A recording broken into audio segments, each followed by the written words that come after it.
നിർമ്മിത ബുദ്ധി അഥവാ ആർട്ടിഫിഷ്യൽ ഇന്റലിജൻസ് എന്നത് കേവലം ഒരു സാങ്കേതിക പദപ്രയോഗം എന്നതിലുപരി നമ്മുടെ ദൈനംദിന ജീവിതത്തിന്റെ ഭാഗമായി മാറിക്കഴിഞ്ഞിരിക്കുകയാണ്. ചാറ്റ് ജിപിടിയുടെ വരവോടെ ലോകം ഞെട്ടലോടെ തിരിച്ചറിഞ്ഞ ഒരു യാഥാർത്ഥ്യമുണ്ട്. മനുഷ്യബുദ്ധിയോട് കിടപിടിക്കുന്ന തരത്തിൽ ചിന്തിക്കാനും പ്രവർത്തിക്കാനും തന്ത്രങ്ങൾ മെനയാനും യന്ത്രങ്ങൾക്ക് സാധിക്കുമെന്നത്. ഇതിന്റെ തുടർച്ചയെന്നോണം 2026 ആകുമ്പോഴേക്കും തൊഴിൽ വിപണിയിൽ വലിയ അഴിച്ചുപണികൾ നടക്കുമെന്ന മുന്നറിയിപ്പുമായി രംഗത്തെത്തിയിരിക്കുകയാണ് പ്രമുഖ ടെക് ഭീമനായ മൈക്രോസോഫ്റ്റ്. AI ഏറ്റെടുക്കാൻ സാധ്യതയുള്ള തൊഴിലുകളുടെ ഒരു പട്ടിക തന്നെ കമ്പനി പുറത്തുവിട്ടിരിക്കുന്നു. ഇത് കേവലം ഒരു സാങ്കേതിക മാറ്റമല്ല, മറിച്ച് മാനവികതയുടെ അധ്വാനശീലത്തെ പുനർനിർവചിക്കുന്ന ഒരു സാമൂഹിക വിപ്ലവത്തിന്റെ തുടക്കമാണ്. നൂറ്റാണ്ടുകൾക്ക് മുമ്പ് നടന്ന വ്യാവസായിക വിപ്ലവം മനുഷ്യന്റെ കായിക അധ്വാനത്തെ യന്ത്രങ്ങൾക്കൊപ്പമാക്കി മാറ്റിയെങ്കിൽ ഡിജിറ്റൽ യുഗത്തിലെ ഈ രണ്ടാം വിപ്ലവം മനുഷ്യന്റെ ബൗദ്ധിക ശേഷിയെയാണ് വെല്ലുവിളിക്കുന്നത്.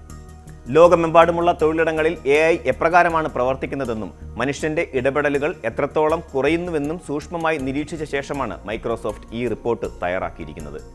ഭാഷ കൈകാര്യം ചെയ്യാനുള്ള കഴിവ്, വിവര വിനിമയത്തിലെ വേഗത, സാങ്കേതിക കാര്യങ്ങളിലെ കൃത്യത എന്നിവയിൽ AI കൈവരിച്ച അസാമാന്യമായ വളർച്ചയാണ് പല പരമ്പരാഗത തൊഴിലുകളെയും ഭീഷണിയിലാക്കിയിരിക്കുന്നത്. AIയുടെ ഗോഡ്ഫാദർ എന്നറിയപ്പെടുന്ന ജെഫ്രി ഹിൻഡനും മൈക്രോസോഫ്റ്റ് CEO സത്യ നഡല്ലയും നേരത്തെ തന്നെ സൂചിപ്പിച്ചതുപോലെ മനുഷ്യന്റെ ചിന്താശേഷിയെ മറികടക്കുന്ന ഒരു ഘട്ടത്തിലേക്ക് യന്ത്രങ്ങൾ എത്തുമ്പോൾ അത് തൊഴിൽ സുരക്ഷയെ സംബന്ധിച്ച് വലിയ ചോദ്യചിഹ്നങ്ങൾ ഉയർത്തുകയാണ്. മൈക്രോസോഫ്റ്റ് പുറത്തുവിട്ട പട്ടികയിൽ മുൻനിരയിലുള്ളത് വിവർത്തകർ, അതായത് ട്രാൻസ്ലേറ്റേഴ്സ്, എഴുത്തുകാർ, പത്രപ്രവർത്തകർ എന്നിവരടങ്ങുന്ന സർഗാത്മക മേഖലയാണ്. ഒരു കാലത്ത് വിവർത്തനം അല്ലെങ്കിൽ ട്രാൻസ്ലേഷൻ എന്നത് ഒരു ഭാഷയിൽ നിന്ന് മറ്റൊരു ഭാഷയിലേക്ക് വാക്കുകളെ മാറ്റുന്ന പ്രക്രിയ മാത്രമല്ലായിരുന്നു.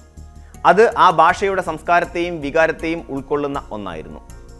എന്നാൽ ഇന്ന് AI മോഡലുകൾക്ക് നിമിഷ നേരം കൊണ്ട് ഏത് ഭാഷയിലേക്കും സന്ദർഭത്തിനനുസരിച്ച് വിവർത്തനം ചെയ്യാൻ സാധിക്കുന്നു.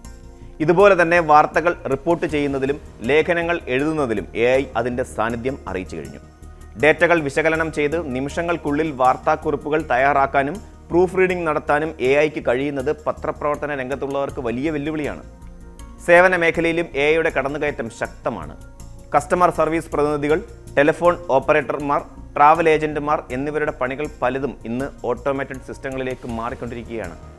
മനുഷ്യസഹജമായ മടുപ്പോ ദേഷ്യമോ ഇല്ലാതെ 24 മണിക്കൂറും ഉപഭോക്താക്കളുടെ സംശയങ്ങൾക്ക് മറുപടി നൽകാൻ ചാറ്റ് ബോട്ടുകൾക്ക് ഇന്ന് സാധിക്കുന്നുണ്ട്. വിമാനയാത്രകളിലെ അറ്റൻഡന്റുമാർ മുതൽ ടിക്കറ്റ് ബുക്കിംഗ് ഏജന്റുമാർ വരെയുള്ളവരുടെ സേവനം ഡിജിറ്റൽ ഇന്റർഫേസുകളിൽ ഏറ്റെടുക്കുന്ന കാര്യത്തിൽ മനുഷ്യ വിഭവശേഷിയുടെ ആവശ്യകത പടിപടിയായി കുറയുകയാണ് ചെയ്യുന്നത്. ഇതിനർത്ഥം ഈ ജോലികൾ പൂർണ്ണമായും അപ്രത്യക്ഷമാകുമെന്നല്ല, മറിച്ച് സാങ്കേതിക വിദ്യയുമായി പൊരുത്തപ്പെടാത്തവർക്ക് തൊഴിലിടങ്ങളിൽ നിലനിൽപ്പ് പ്രയാസമാകുമെന്നാണ്. സാങ്കേതിക മേഖലയിലും വിദ്യാഭ്യാസ രംഗത്തും ഈ മാറ്റങ്ങൾ പ്രതിഫലിക്കുന്നുണ്ട്.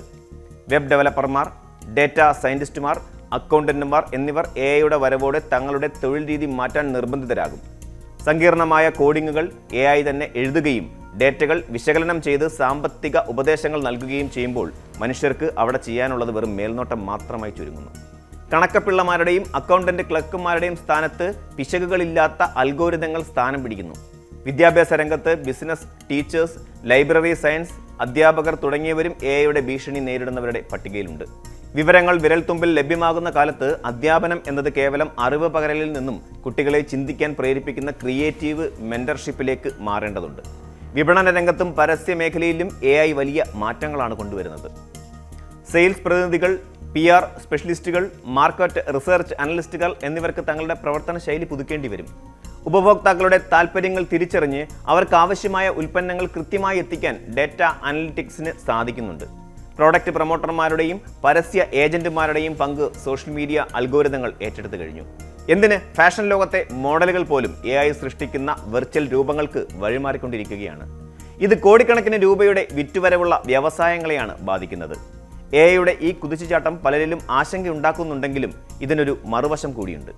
ഈ സാങ്കേതിക വിദ്യയെ ഒരു ശത്രുവായി കാണുന്നതിന് പകരം ഒരു സഹായിയായി കാണാനാണ് വിദഗ്ധർ നിർദ്ദേശിക്കുന്നത്.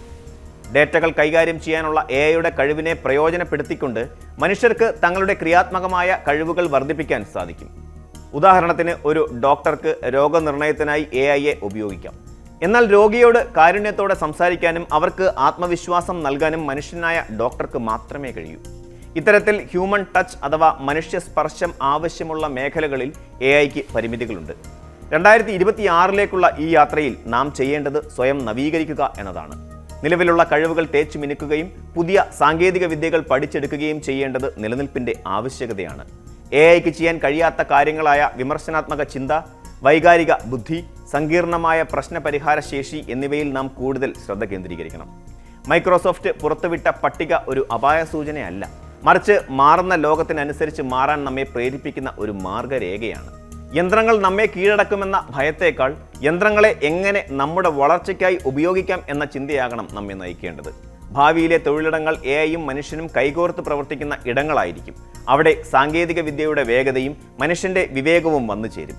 ഈ മാറ്റത്തെ ഉൾക്കൊള്ളാൻ തയ്യാറെടുക്കുന്നവർക്ക് പുതിയ അവസരങ്ങൾ തുറക്കപ്പെടും. അതിനാൽ പുതിയ കാലത്തെ തൊഴിൽ മേഖലയിലെ വെല്ലുവിളികളെ ധീരമായി നേരിടാനും സർഗാത്മകതയുടെയും അതുപോലെ നൈപുണ്യത്തിൻ്റെയും പുതിയ തലങ്ങൾ കണ്ടെത്താനും നാം സജ്ജരാകേണ്ടതുണ്ട്. നിങ്ങളുടെ ജോലി ഈ പട്ടികയിലുണ്ടോ? ഉണ്ടെങ്കിൽ ഭയപ്പെടേണ്ടതില്ല.